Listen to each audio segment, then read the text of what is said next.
Good evening and welcome to the Hindu webinar. The topic we are discussing with our experts today is why are Indian students going abroad for MBBS? We have with us today Dr. Sunil Sharma. He is an expert in the field of medical education and has been working in this arena for the past 2 decades. We have Cadwin Pillai. He is the MD Trans World, again, a leading expert in the field of medical education. Also joining us is Ayushi Sharma. She is a fourth year MBBS student at Russia, at a college in Russia. So, Ayushi, we would like to begin with you. Would you like to tell us the reasons why you opted to study abroad? Good evening, everyone, and thank you for having me here. See, me opting for Russia, I had two main reasons. First, the less amount of seats that we have in India, and secondly, it's about how expensive the private colleges we have here. And even if you get a seat, even if you score a minimum amount of marks in NEET, but getting a seat here in India, it is like getting a lottery. And it is really difficult True. because it is not even about capability. It is more about how much wealth you have, how much it is more about competition. It is too much competitive, and people are just like there's so many people who aspire to be being a doctor, and it's really tough, and the competition is so high. And in Russia, I get an affordable and good constructive education system there, and it is really affordable. So I opted there, and if a person who is really consistent in studying and really understands the value of it, it is really a better option to go abroad. Right. So that's why I opted outside.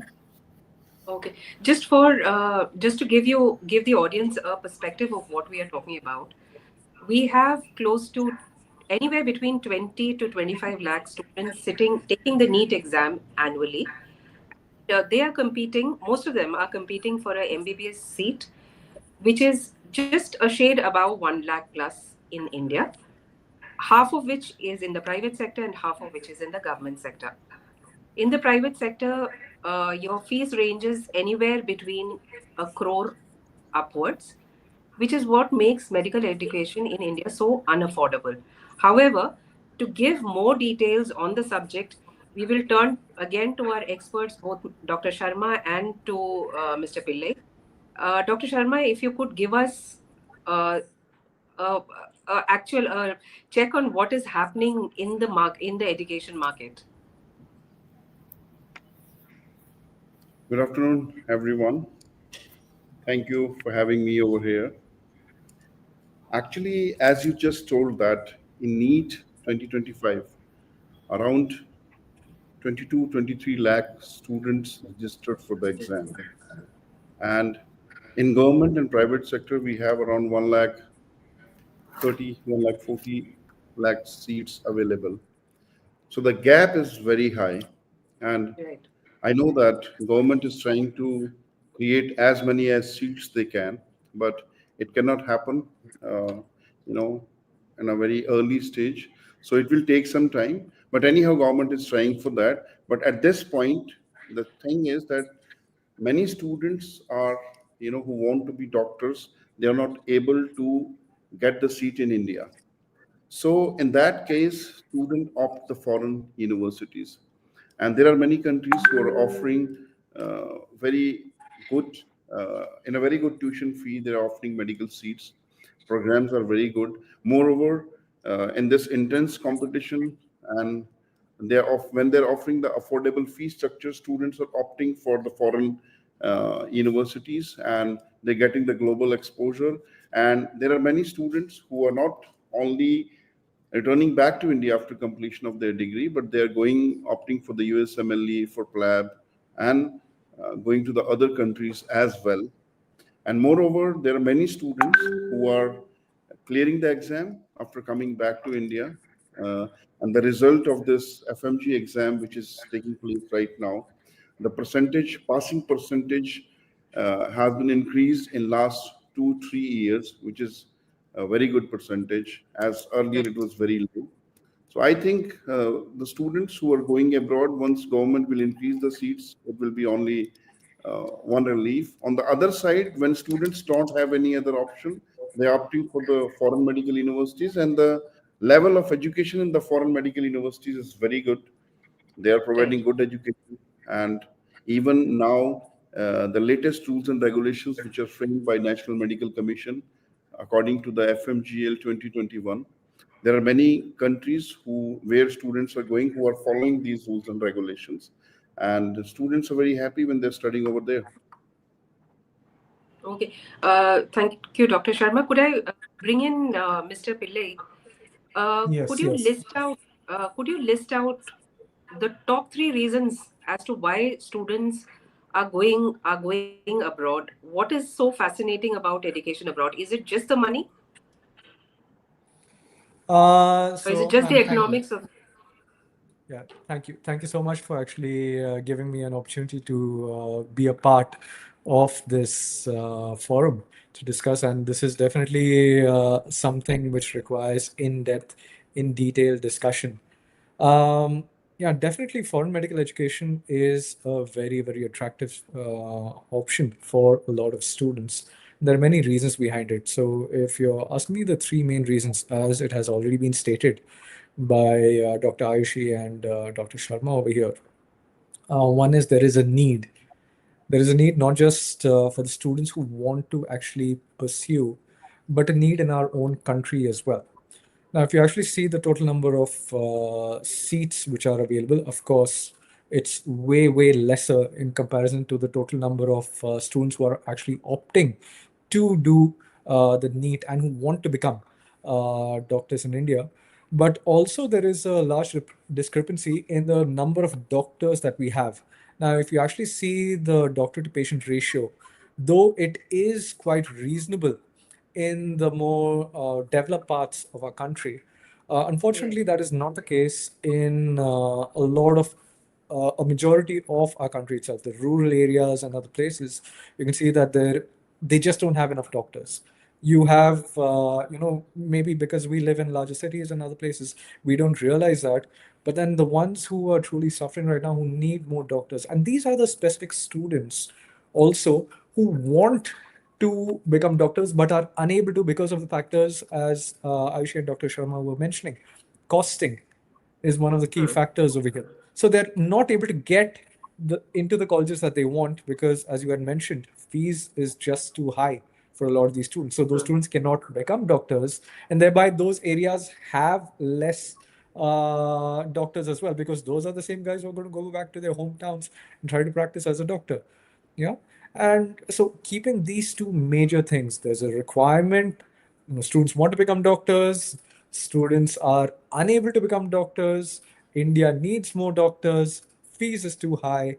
And yeah, and yes, the last thing is, as Dr. Sharma was mentioning, what other alternative does a student have? Find a place where you can get Yeah. good quality education, come back to India, and then Hmm. try to take care of those points earlier. So that is definitely one of Hmm. the only options which remain for the students Hmm. when you consider all these points together. Hmm. Yeah. Mr. Pillai, what is the cost? Let's address it in black and white. So, what is the cost difference that we see if a child or a student opts for medical education in India versus medical education, say in so the top countries that we were talking about, we have Japan, we have Russia, we have Hungary, we have China, and we have Italy, where our students are going. So, what is the price difference that we are seeing when you compare India and these countries So, for a ma'am, I would say MBBS, for that a there are basic MBBS degree? Sure, sure, sure. So, ma'am, I would say that there are actually a lot of other countries also where students are going. There's also Yes, Georgia, absolutely. Pakistan, Kazakhstan, Philippines, whatever it is. All these countries exist. These are options where students are going. Now, the cost range in all these countries vary quite a bit, but on average, the costs, I would say, you can have a tuition fees that varies between 20 lakhs to even up to 40 lakhs. That's tuition fees. The variation that you have, that's Right. overall tuition fees that you have in Hmm. most of the places where the students are going in large numbers too. Whereas you compare that to the Indian side, and then you have that almost, of course, I'm not speaking about the government colleges because the government colleges, yes, they are offering education at a very low cost. But you have the Yes. private side, which offers education at a much, much higher costing. And that goes on a yearly basis close to 20 lakhs. And these are all sanctioned Right. fees. These are all, as you mentioned, Yeah. black and white fees. This is the actual fee. So, for a middle class family in India, as a point I had mentioned to you before, it is, Yeah. nearly inconceivable for them to actually pursue a program where, they have to spend nearly their life's earning for a single Hmm. year's tuition fees. 20 lakhs is not a small And amount. mind you, this is the undergraduate degree. This is a basic MBBS degree. Exactly. Exactly. This is a basic MBBS degree. We're not even speaking about the postgraduate degree, where you Yeah. might as well add another zero, a few Yeah. zeros to the costing, and that's when you end up with the actual fees, True. True. which becomes Yeah. nearly impossible for a majority of our students. So, if Dr. Sharma, if you are opting for a private college in India, what would be the average fee that we are looking at for a MBBS and a MD? So, if you are trying for a management seat in India, it all depends upon the marks you have a NEET exam. But average, if we will talk, it will come around 1 CR in a good medical college. Right. And a good college, 1 CR, and it goes up to 130, 140, depends upon the college, which includes the Yeah. fees and hostel fees of the student. Okay. Yeah. And This is a moreover, basic medical. yes, yes. This is a basic Moreover, MBBS. Yeah. Yeah. yes, I'm talking about MBBS. And Right. after MBBS, if you're opting for a PG seat, then it starts with, in a good branch, it starts with 2 CR and it goes up to 3, Hmm. 3.5 for good department as dermatology and radiology and management seat. Right. So the fees is very high, and it's, Hmm. if you're not getting, seats are low, and if you're not able to crack the exam with high marks, if you're not in the merit, then it's next to impossible to get a seat in the government medical college in post graduation in India. And moreover, according Hmm. to NMC rules, there are only 4 to 5 countries which are, recognized. If you will complete your MD. education, PG education over there, you're eligible to Hmm. practice in India. As we have US, UK, Canada, Australia, and New Zealand. And for getting a seat in these countries, you have to first clear the exams which they have in their countries, particular countries, for joining the postgraduate courses. And Yes. after that, Yes. only you can join those courses. Yeah. Okay. So, if you were to take it as a package, you have MBBS and MD. You spend anywhere between 2 to 3 crores to get both the degrees, Yes. Yeah. In or management quota. probably, yeah, in through management quota, Maybe more. probably It more depends than. upon the college you're opting. Yeah. Okay. And the same degree, if you were to do, say, in Russia or say in China or Georgia, how much would it cost? See, it depends upon the. For example, if we talk about nowadays, which countries are very, many students are going to Uzbekistan, to Russia. In these countries, the whole degree, with fees, with food, and all together, it comes around 25 to 30 lakh rupees. Okay. Yeah. In 30 lakh rupees, you're ready with your MBBS, and then you can opt for PG. Hmm. Hmm. So, how many students on an average go abroad, Mr. Pillai? How many students out of the 25, like you were correcting me yesterday, that it is not 20 lakh students who sit for NEET, it's anywhere between 23 to 25. So, Yes, how that's many right. of this 25 uh, go abroad annually? As per the recent census, I think the number is hovering around 30,000 total number of students who are opting for abroad medical education every single year. So that number is, increasing as time goes by, because there are students who are repeatedly giving the NEET exam as well. Actually, the 25 odd lakh odd students who we are specifically speaking about, these are students who have been giving it over time and time again. So, some of the times when they are unable to score very high and get the government seats, they then opt for the private colleges as well. And if they cannot afford that, that's when they go abroad. So yeah, that number is slightly increasing, even as the factors as Doctor has also mentioned earlier.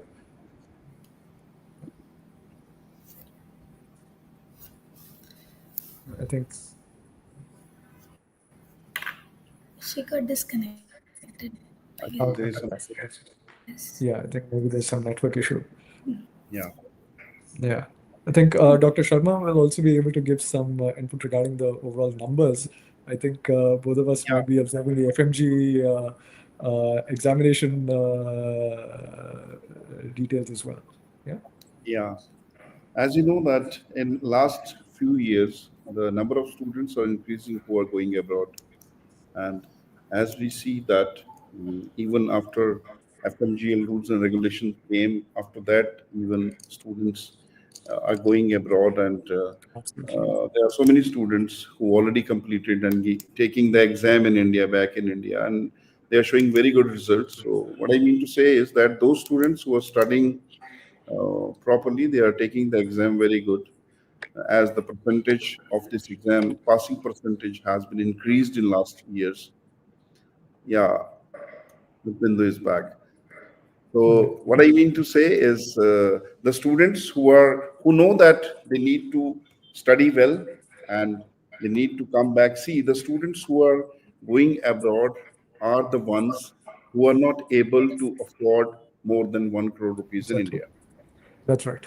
So they That's right. people have those responsibilities. They know that they need to come back and take the exam. So they are preparing themselves according to that only. So they are preparing, they are studying well, and many students, they are clearing the exams now, and everything is fine with that. Yeah. Yeah. You're not I think audible. we're having some issue with the audio. Your audio is not there. You should unmute yourself. We are not able to hear you. You're not visible. You're not audible, Bindu ma'am.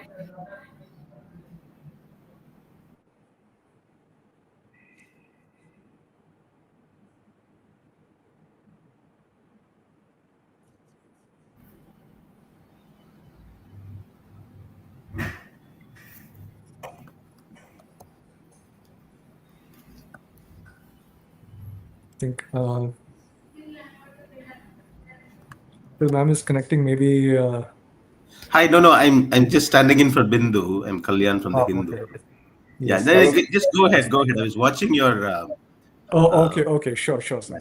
Yes. Sure. Sure, sir. Thank you. Thank you so So much, the sir. point you So, were making was that the private college fees is just too high yeah. for middle class people, and Yes. It, this is the segment that is unable to get into government college, but is unable to afford private colleges here. That looks at foreign universities. Correct? Absolutely. So that is one of the crucial points. It is the fees factor as well. But another point that we'd like to add is that there is just a lot more of a requirement in India for more doctors as well. You have a skewed ratio of doctors within India as well. And yeah, adding on to what Dr. Sharma was also mentioning earlier, I think even with the implementation of the upcoming next exam, that is something that, of course, the next exam is, some of you might know, it is a compulsory examination, which is required for both foreign graduates and for local graduates as well. That may be implemented anytime soon. So this is generally going to be ensuring good quality education across the board. And yeah, now, of course, the FMGA results, we all know about it. There has been an increment over the past few years with the increase in number as well. But with this next exam as well, I think students are also, they're going to be looking at good quality education no matter where you get it. Whether you get good quality education over here, get good quality of education abroad. Ultimately, good quality education where we can try to fill in that gap of and that requirement for doctors in India essentially. So India seriously right now needs doctors. Just to give an example, China, which in terms of population, I think they're the closest with us. China right now is producing around 1.9 lakh doctors in a year. We are producing closer to half of that.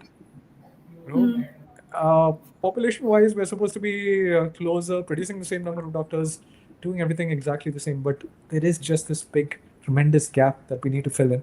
Yeah, and as was pointed out earlier, I think there is a plan to increase the number of seats, which was announced by our honorable finance minister as well. Because these things don't happen immediately, it takes time. But we hope to see that there is a growth for the overall number of seats within India itself.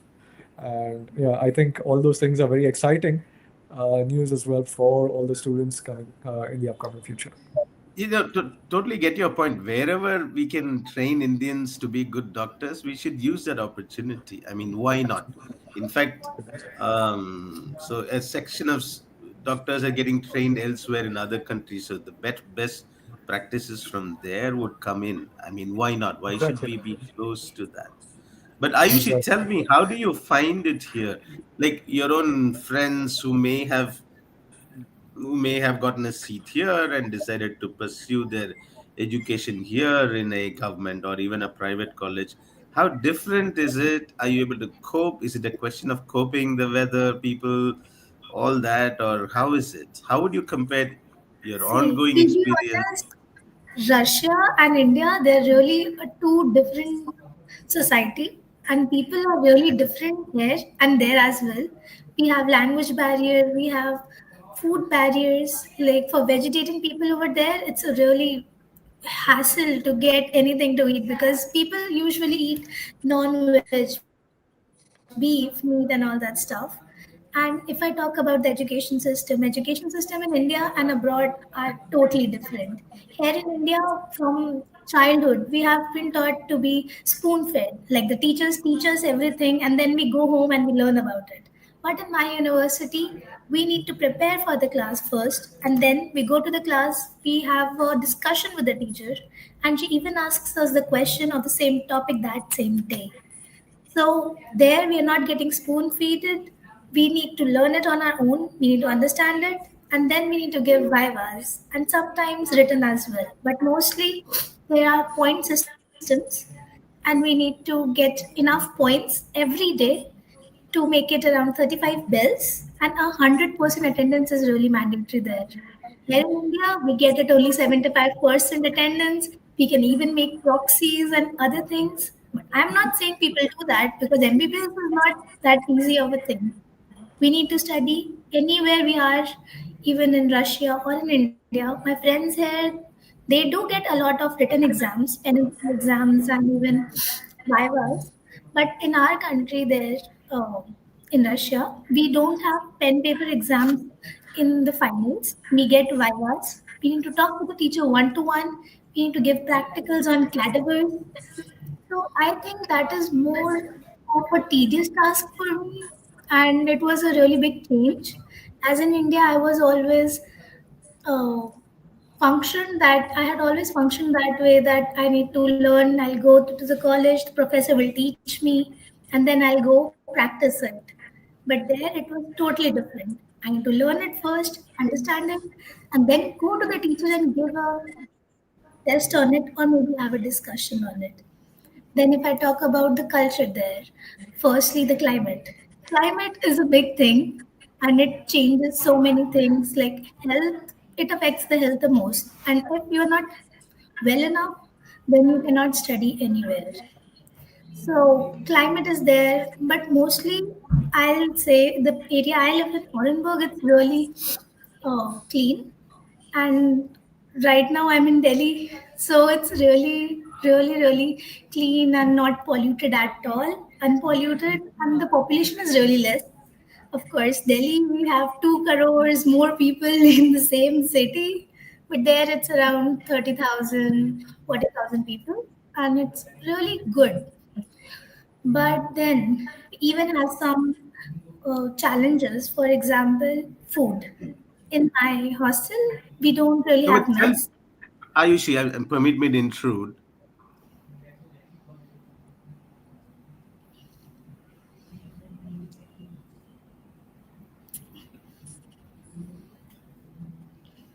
Yeah, I think there's a glitch again.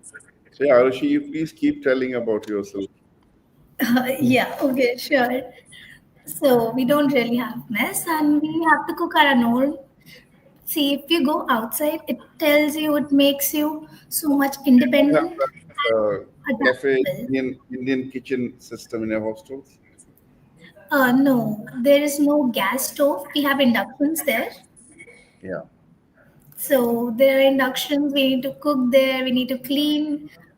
Okay. It's like when you get out of the house, even here also in India. But in India, you get so much food requirements as surrounding yourself. Anywhere in India, you'll get anything that you wanna eat. But there, the taste is different. The meal they eat is different. The Yeah. whole culture is different. So it's a bit tough, but It it is means it exciting means as that well. it means that with your MBBS degree, your life is teaching you very more lessons about Yeah, yeah. the practicals in your life. I think That's so was true. also. It makes me feel like I'm running my. Yeah, It makes me feel like that I'm running my own small household there, and it has taught me most of the things. I'll say. that's great. Just to expand upon what Aishu was speaking and Mr. Kalyan Raman's question as well, how the education is and other things as well. See, ultimately, I think what the students are going to be studying, whether it be India or abroad, the human body kind of remains the same. Yeah, Ultimately, it the is the human same. body, But it is just the same. The way that you're going to be affected by a disease over here doesn't change. So essentially, what our students, no matter which country that they are going to be studying in, what they are going to be studying, the syllabus, it kind of remains constant because the human body is one. We are studying the same thing, no matter where. And as Mr. Kalyan had rightly mentioned, ultimately it becomes necessary for a student to be trained and skilled to become a good doctor. Doesn't matter where or what color. Don't get me wrong, I don't want to make a racist comment here, but what color of the skin you're operating on, inside the body is going to remain the same. What you're going to be practicing on, that's true. That's true. it's going to be the same thing. It's going to be the same diseases that you cover. It's going to be the same 19 subjects that get covered over here in India that they get Throughout covered the whole. anywhere throughout the entire world. Yes, what circumstances lie around you may change because ultimately you're not in your at your home. Things are Yeah, never going to that's be true. exactly the same as your home. But what you're going for itself, the education itself, it is going to remain constant. You will learn to adapt. You will learn about things all around You you, learn to be which will help you independent. become. Exactly. Learning to be independent. No, we essentially tell a lot of our students as well when they come and join us. You know, your first step to become a doctor is not just the textbooks, but to become an adult as well, because you're going to be joining us at that age where you then become an adult who is going to be self-sufficient, being able to face the world on their own. And yeah, medical education, whether it be in India, whether it be abroad, that is something which I think it generally trains you for. Location won't matter for that.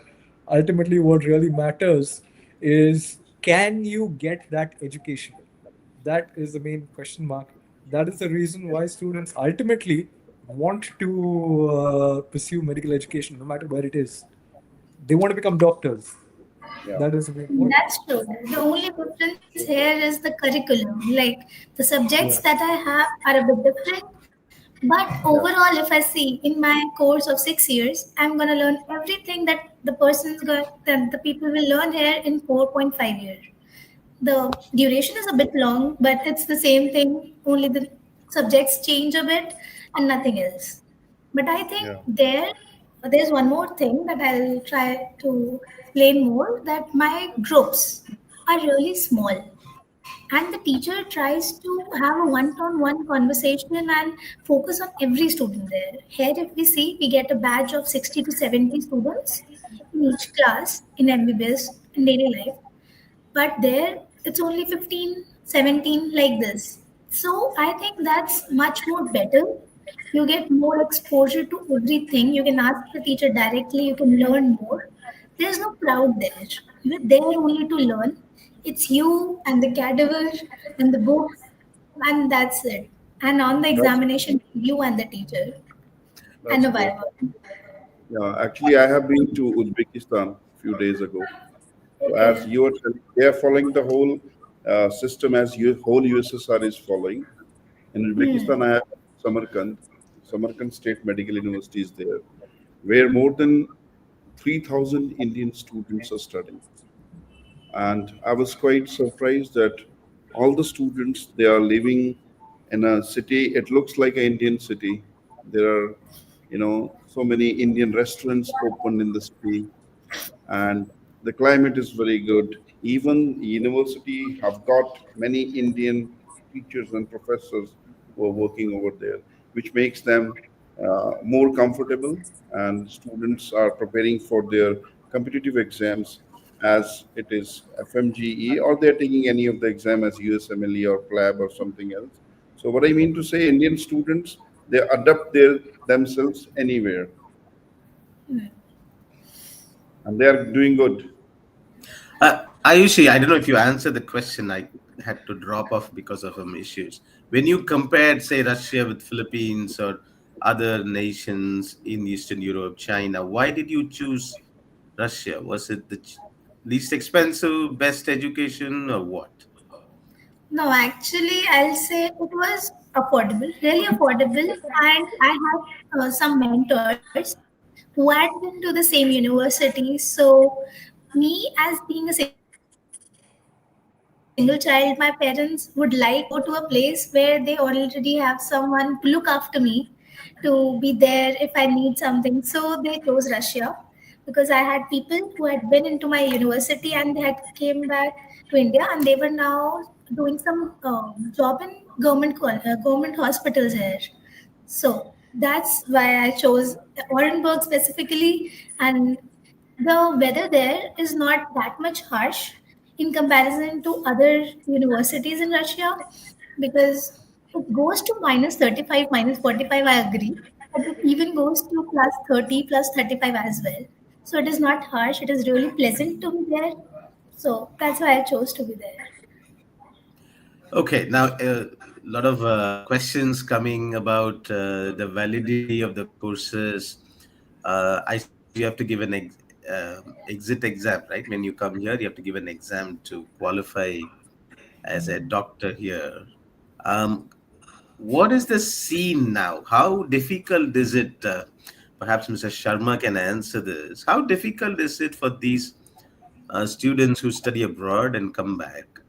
What is the pass rate? I hear it's quite low. Yeah, it's quite low. It It's was quite increasing low. every. Yeah, it was Oh, quite low. But from the last 2 years, the percentage increased, and as I know, that it was 29% in the last exam which happened. Earlier, it was like 11 to 12%, because passing percentage is this percentage which I am talking about. This is not for a particular country. This is for all the foreign universities where Indian students used to go and study. But in last few years, students, they became more responsible, and they started studying. And I personally suggest that if student is studying properly from the very first year, from the very beginning, if they start their preparation, then no exam is so tough. Many students, they're clearing. There are universities who are producing very good doctors, and many Indian students, they're passing the exam in very first attempt.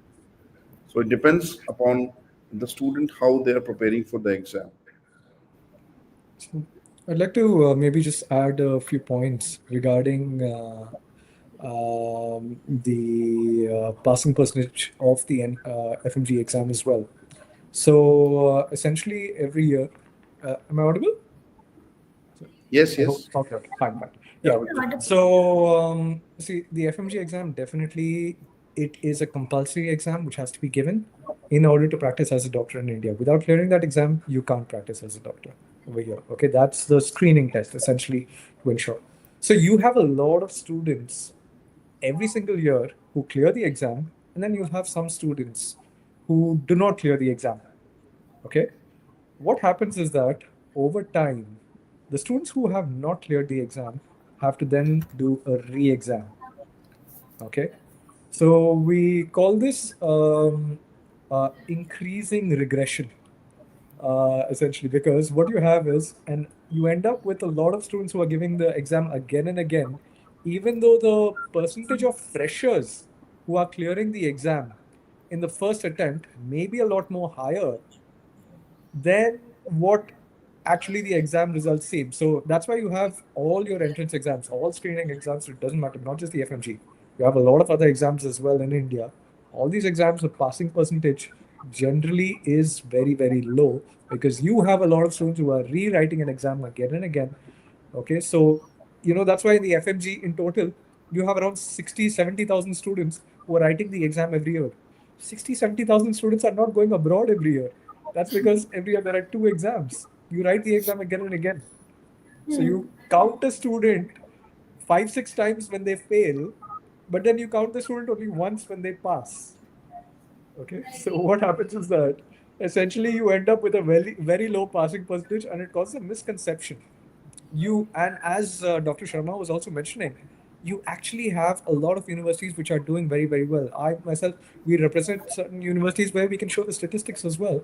And that is a state which I'm sure that most universities will be able to show because it just doesn't match up. You have students who do a re-exam every single time. That is the same for any examination. Quality of education in some of these institutions when it comes to abroad medical education is actually really, really good. We personally recommend our students to go visit the universities, see for themselves what facilities they have, what kind of teaching they do. Some of these universities actually have way better teaching than what is offered over here in a lot of the colleges. Okay. Now, I'm not saying that all colleges over here are bad or this, that, whatever it is, but I'm saying that the education is comparable. Education is good. Okay. See for yourself. Speak to the students who actually write the exam, clear the exam. And you will understand that definitely it is, of course, the exam. I wouldn't tell my own students to take the exam easily. I'll tell them study from day one because we want you to top the exam. Every single year I keep telling my students again and again, you have to do it. It's the most difficult exam and they have to study hard. Never take it lightly. Okay. But at the same time, it is not an impossible task. Even though the passing percentage may seem low, it is something that can be done. Our students can do well and get through the examination. But is it just? I mean, I'm going again to the question of choosing. So here you have reputations. Okay, this college has better reputation, and as Ayushi was saying, it's more word of mouth, peer, her seniors or whoever has gone there. But are there any like rankings or list of accredited institutions? Is there any guideline for students rather than just word of mouth and reputation from seniors or whoever they know in their family or in school? How does that work? So actually, Dr. Sharma, please. Please, please carry Yeah, on, Kadri. sure, sir. So thank you so much, sir. Actually, prior to 2020, there was actually a list which the NMC did have of accredited colleges. There was a list that they mentioned, okay, this college is valid. Now, compared to what everybody else would say, the reality is that NMC, after the 2021 regulations, as Dr. Sharma had mentioned earlier, they have given guidelines to ensure quality. You meet those guidelines, you ensure that these guidelines are being met, and no college, this is something which I myself represent some colleges, but NMC right now, you write an RTI to them, you ask them. There is no official list of colleges. They only state ensure that your regulations are being met. They have not said that this is not valid, that is not valid. No, they have mentioned this is your regulations which need to be met as per the 2021 FMGL regulations. If you meet these, you then can practice in India as a doctor. And that is what we need each and every student to ensure. Read through the regulations, make sure that you are meeting them as well. And there is, that is essentially what needs to be done. In terms of rankings, this, that, or whatever, of course, I will want to say that my own colleges, which I represent, will be the top. I can show my rankings, I can show my toppers, this, that. Dr. Sharma will also be agreeing with me on that as well. Yeah, The students can make the choice. Students can make choice, go through. yeah, it's true, and it depends upon the students. And when students start studying from the very much beginning, and they know their goals and they prepare themselves from the very beginning, from the first year, I think they are very much capable to clear any competitive exam. I had a question. Someone is flagging this question, Prithviraj Singh, Yeah. but I thought I'll ask Mr. Dr. Sharma about this. Medical education is changing. The curriculum has changed. They have introduced what's called the competency-based medical education. It's quite different, I'm told. And the questioner is saying that the NMC has said the foreign curriculums are not quite aligned to CBME. Is that right? I thought CBME is like a worldwide standard. Actually, it's not like that. These universities, they have not started operating from the last 6 months or 1 year. Yeah. These universities, there are universities which are 100-year olds, 105 years old, and much more. And so many of students, they have completed their degrees, diplomas from these universities, and they're working all over the world after completion of their degree in these universities. What happens when some government, introduce new bills or new amendments, all the students of that particular country should follow the rules and regulations as our NMC has framed. So, what I suggest is that once rules are framed, all the students who are going abroad, they should follow the rules and regulations.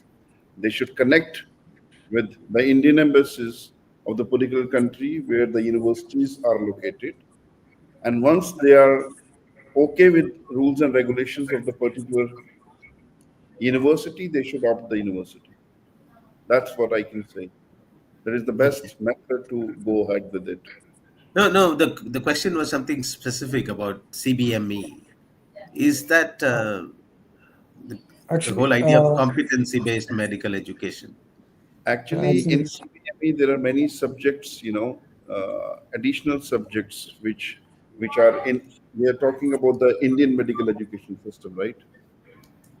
So there are many subjects which some other countries are not teaching in their particular syllabus, So it depends. I think once NMC has introduced these things, they must have a proper channel to Indian embassies, how they can communicate with the universities, and those universities can implement in their subject. Am I right, Mr. Pillai? Yeah, absolutely. You're right, doctor. It is necessary for the students. Yeah, these regulations. It is not just the CBME guidelines, but there are a few other regulations also which are in place. All these regulations have to be met. That's the framework for you to ensure that you can come back to India and practice as a doctor. Okay, so that it's the 4.5 year minimum duration, it's your internship, it's your language. All these things actually need to be appropriately followed. Okay, now as I was mentioning earlier as well, and as Dr. Sharma was mentioning, certain places, yes, the syllabus or anything may be framed a little differently, but essentially, it is the medical education system in most of the countries is very, very similar. Yes, ensure with the embassies and others as well, if you can, and try to get the latest updates from the education departments of that country, get from the government agencies of that country, to ensure that all the criteria are being met. And I think he has mentioned some other questions over here. See, NMC has not told foreign medical education is not aligned or anything. There is not a single page where they have written that. If you can show me a line where it has been mentioned, that that is completely false. And I don't think anybody is even allowed. Any government can even say that you are invalid or this that. What they can say is this is a framework that we need for you to practice in India. That is what they have mentioned, and that is what all universities need to ensure that you meet that those guidelines. Yeah. So So it's up to the student to do their due diligence. They should read the regulations and sort of see if the universities they have chosen they sort of conform to the standards prescribed here. see, students can also check, and of course, now it depends on what their goals and other things are as well. Future goals.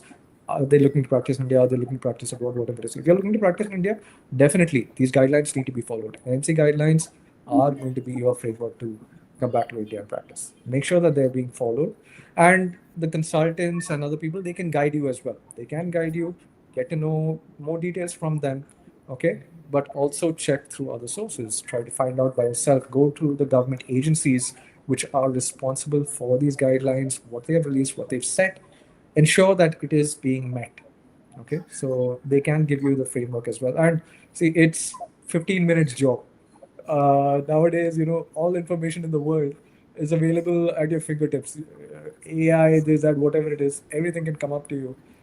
Go through the government official websites, check with them as well. Check with That's them really rather than. true. When I was looking for my college, I did check it very thoroughly because I'll tell you, there was one NMC guidelines before my year that stated that if we change the college in Russia, I am in Orenburg, and if I change it to Samara, it is still valid in India. The uh, course is still valid, but now the guidelines are changed that I cannot change my college now. I need to stick to that one college. Then only I can apply in India for MBBS. So there are some guidelines, and in every college, it's all about the subjects that they teach. I have so many extra subjects there. Like they teach me Russian, they teach me history of Russia. They teach me many more subjects that are not part of the 19 major subjects. So that's the curriculum that it keeps changing. But the guidelines that says the total number of subjects, it says the duration, as you mentioned, more than 4.5 years. All these things we need to really check, because if you're going to be a doctor and you cannot even check the minimum things that what you are opting for, then I don't think so that you really want to opt it. Okay. Okay. Given the discussion we've had so far, what do you think the NMC should do, or the Indian government, or anyone? I mean, this is a reality. Indian students are going abroad; they're benefiting from it. India would eventually benefit from doctors with a different set of experiences, different inputs. It's always good to have a richer body of doctors whose experiences from various quarters. So it's a good thing. And I mean, we've discussed about the cost differential, how it's expensive to study in private colleges here, paradoxically, compared to studying abroad. That is something that may need to be addressed. But what else? What else should the government address so that the future of Indian students is not at risk? Is there anything Actually, you would as say? as we were discussing now, as we started the webinar, in the beginning, ma'am told that more than 23 to 24 lakh students were registered for the NEET exam. The number of seats are quite low. Every student cannot get into a government or private medical college in India due to many reasons. Many cannot, you know, will not get so good marks. The others in the management quota, they are not able to spend so much of money. And as we were talking about the rules and regulations, in rules and regulations, uh, there are four major rules which were framed by the National Medical Commission in 2021 FMGL rules and regulations, according to which the minimum duration of the degree should be 54 months. First thing. Second thing, the education should be in English language. The third thing, the internship should be completed from the same university where you have completed your MBBS. And the fourth thing, which is most important, that you should have a license to practice in the same country where you will complete your MBBS degree. These are the major four rules and regulations which were framed by the National Medical Commission in FMGL 2021. So once a student will complete the education, the MBBS, they have to follow these rules and regulations. Government is, what I personally think is that government is trying to, create many seats. And this last year also, government created many seats. Many medical colleges were opened, and they are trying to get many maximum seats, but the gap is very high. You see the gap between 1,30,000 seats and the registered students, that is around 23, 24 lakhs. And government cannot stop everybody. They can. This is right to education. I think, what I personally think, they cannot stop students going abroad or going somewhere to study. So government is trying to, they're trying to get the doctors with best knowledge, as we have the best medical system in India. And you know we are growing every year in the medical tourism as well in last 2 3 years. And government wants students who are coming from abroad, they want them to be intelligent, they want them to be good doctors, as they will treat our nationals, our patients over here in India. So I think that government is trying to create everything, but on the other hand, the gap is very high. So students do not have any other option. If they had an option to opt in India, they would have taken seat in India. That is why they are going abroad. And if the Indian embassies in different countries, they're updating their websites, they are telling about the rules and regulations in the particular countries, it means that the government is very much aware of the fact that students are going abroad.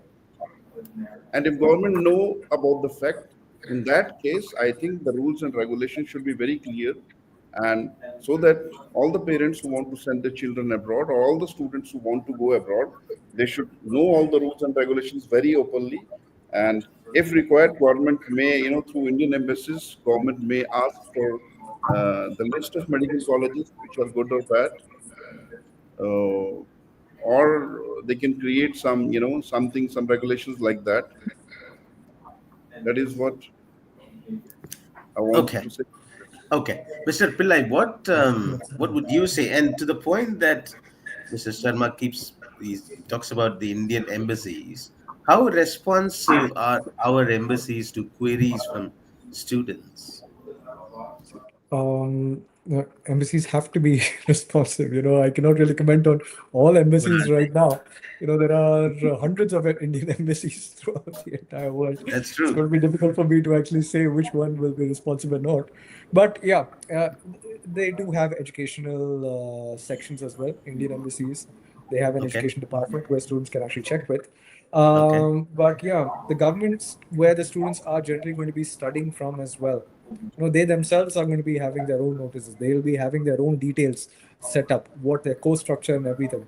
As Aishi was mentioning, it's the life of a student essentially, that choosing a college right now, it's not just a matter of 4.5, 5.5, 6.5 years, whatever it is. It's a matter of the 50 years. Everything will depend on that choice.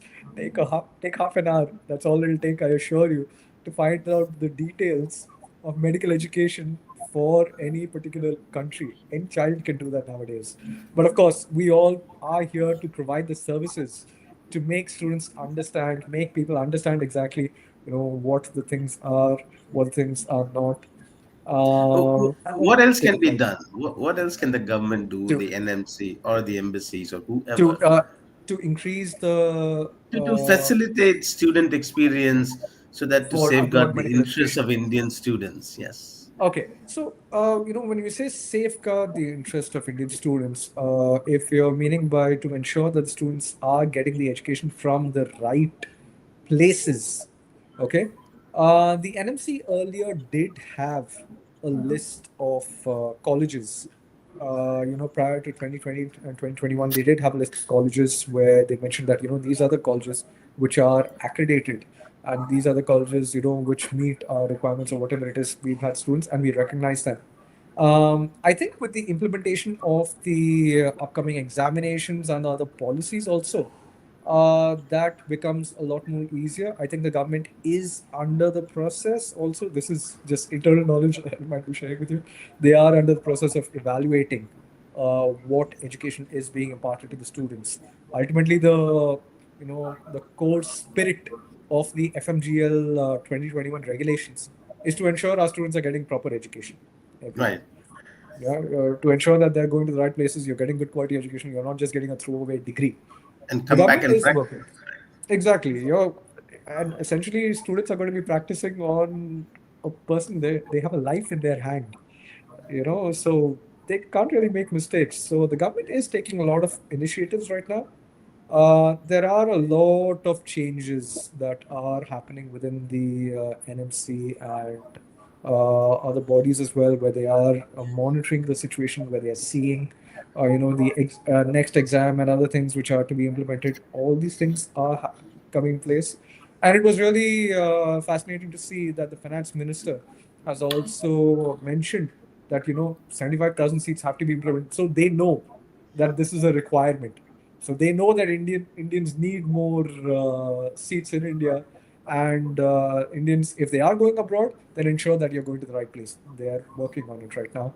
They are facilitating it, ensuring going over there individually, college to college, with the help of the embassies, definitely will help ensuring that the quality of education, the facilities, teaching, everything that's being given over there is up to the mark. That is very, very important. Yeah, and yeah, the process is underway. Hopefully, our students will be able to benefit from the work that the Okay. NFC is doing. Okay. So we But I started the webinar with Ayushi. We'll close with we'll close with you, Ayushi. So tell us what else, in your experience, what else can the government or the NMC or whoever or the embassies, how what else can they do to ensure that students like you go to the right place and are able to come back and practice? See, first of all, even if they increase the number of seats, we have a lot of seats, but the main basic problems first is affordability. Even if there are lack of seats, but if they are not affordable, they're of no use. And if we don't have good quality of the staff, the study materials, good quality infrastructures, and the proper guidelines to students, because most of the people, they don't even know how to get your consultation correctly and get into the college, even if you have to that way. So even if you get a lot of seats, it's a really a big request to the government that they get it, make it affordable, and the admission system should be transparent. They need to see the admission system that is here in India. We all know there are some loopholes, some here their money that the colleges, private colleges take. It should be really transparent here, because that's where it stands on the case of affordability, and infrastructure should be really good. I think these are main points. Point taken, as far as within India is concerned, but about going abroad and studying, what else can government do? What else in your admission process? You going there, settling down. Did you feel a lack then where you could have been helped by somebody? No, actually, I went through a consultancy. There's a consultancy through which I went. They did all my paperwork there. I went there, and we even had some paperwork in our colleges. And for me to have a good livelihood there, the teachers there, they all make us study in English, but they are even teaching us their own language because Russia as a country, they love their language. And the elder people there, they don't know English at all. Even the new generation now is getting a bit of a habit of learning English because they think that they'll know Russian, and if the person coming to our country wants to talk to us, they need to know Russian. They have that kind of attitude. So yeah, they teach us Russian for 3 4 years direct, so that we can have a good contact with the patients there. When we get into our internships, we can understand things. We can make it better that way. Okay, all right. Good luck. Good luck, Ayushi, and thank you. So Thank much. you. Thank you, Mr. Pillai, Mr. Dr. Sharma. You wanted to say something, sir? Yes. Yes, sorry. You just asked, when you were talking to Mr. Pillai, we had a, talk about the Indian embassy. I just want to tell you that our diplomats, our IFS officers, they are working at their best, because I have seen these things very closely, whether it was Ukraine-Russia war, whether it was, Israel-Iran war recently happened. Indian embassies all over the world. They're working very hard and they are trying to provide each and everything what they can to our citizens or our students. And let me tell you that whosoever want any information from Indian embassies officially, in our country, we are the biggest democracy of the world, and by the grace of God, we have such nice rules and regulations. We have RTI in our Indian system, passed by our government. Anytime people can write an RTI and get official answer from any of the embassies. So that is what I wanted to say. That Indian embassies, they are always ready to help Indian citizens, not only students but everybody who is staying abroad. Okay. Thank you. And we have to apologize again for all the technical difficulties we've had. We would try to avoid them going forward from the next webinar, which is scheduled next Saturday 5 p.m. So we'll meet next Saturday 5 p.m. same time for another education webinar. Thanks to our panelists for some important points they've raised regarding Indian students going abroad for medical education. Thank you, sir. Thank you, Aishi. Thank you very Thank you. much. Thank you Thank so you so much, sir. much. Thank, So much thank for you. having me.